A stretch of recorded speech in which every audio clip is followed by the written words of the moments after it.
What's up YouTube, Kaba8 here, and today let's talk about the Surface Pro 4 and whether or not you should get it, or if you should wait for the Surface Pro 5, which has been rumored to be coming out this year. Let's get right into it.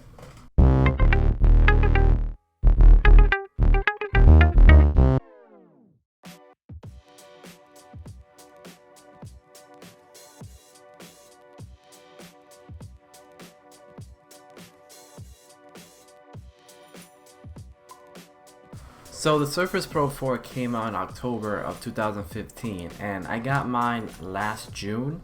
I got it for around $1,300.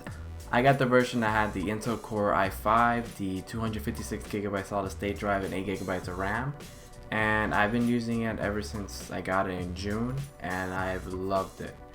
It does everything I needed to do. You can do some light gaming here and there. You can, like, I've gotten Street Fighter 4 to run at 1080p 60. I've got Marvel vs. Capcom to run also at 720 60 frames per second, and some other games that run okay. It's not like a dedicated gaming system, but it can get the job done if you need to. Another thing I use it for is to edit the videos that I create for YouTube, and it handles them well. I record at 1080p 60 frames per second, and it renders it well. So the Surface Pro 4 is not a weak device. So one of the big selling points about the Surface Pro is that you can use it as a laptop or as a tablet, where you can just remove the keyboard, which is not included, by the way. This is like an extra $100 when you buy this. So in reality, this was about $1,100 and this was about $115. So underneath the Surface, there's some magnets, and the keyboard just attaches, and then that's it.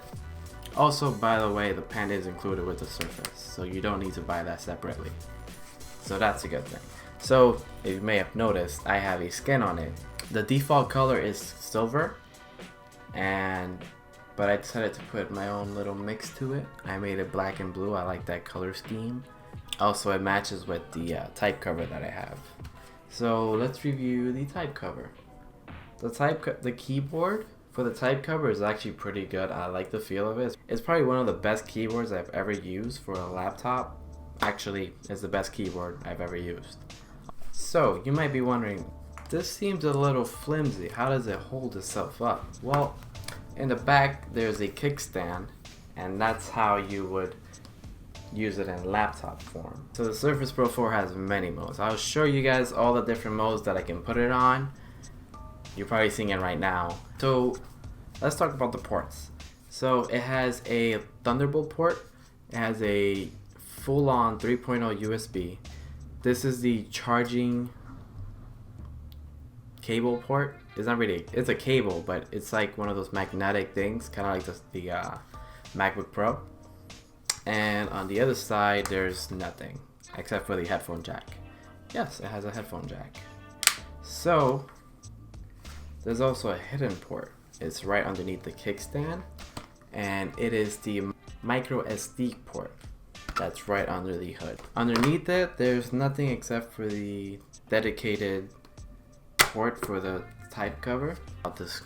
The screen is beautiful. On the screen right now, you'll see the exact resolution of it, and I love this screen. The screen is fantastic. It's one of the best things of the device, and I think it's one of its selling points. How does Windows 10 run on the Surface Pro 4? Well, it runs great. I currently have the Fast Ring, which is kind of like the preview program for the Windows 10 people, and I haven't had any issues except for this one time, but that was a Windows 10 specific issue. But you should be fine with Windows 10.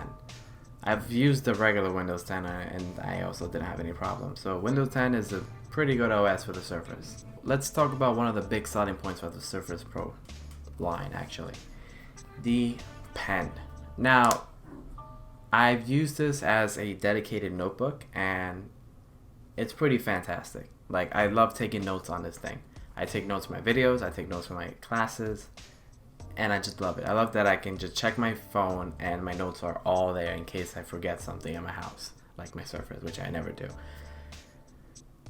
OneNote is fantastic. It is mind-blowingly good.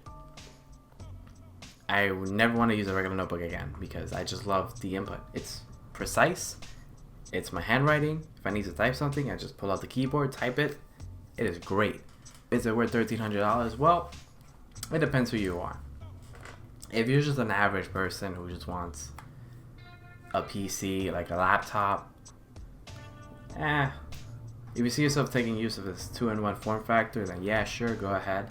But there are better options. But if you want the premium from the same company that made the OS, the MacBook Pro of Microsoft, then this is the thing.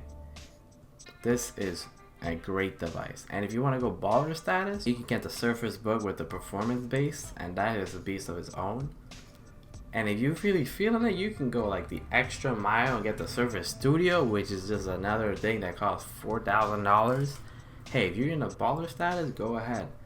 But the Surface Pro 4 is a pretty good device. Now, putting aside the Surface Pro 4, let's talk about the Surface Pro 5.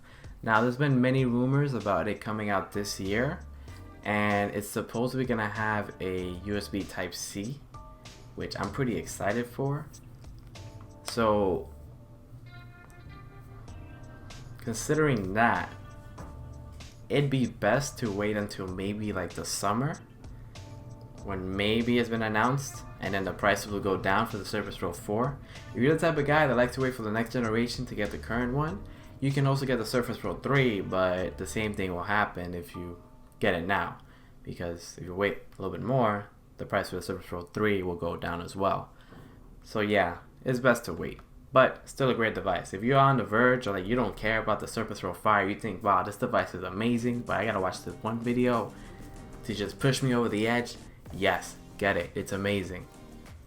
Sure, it has some bugs, but those are easily fixed. But to conclude the video, it's been Kava8, guys, and I'll see you guys in the next video. I was like 10 minutes.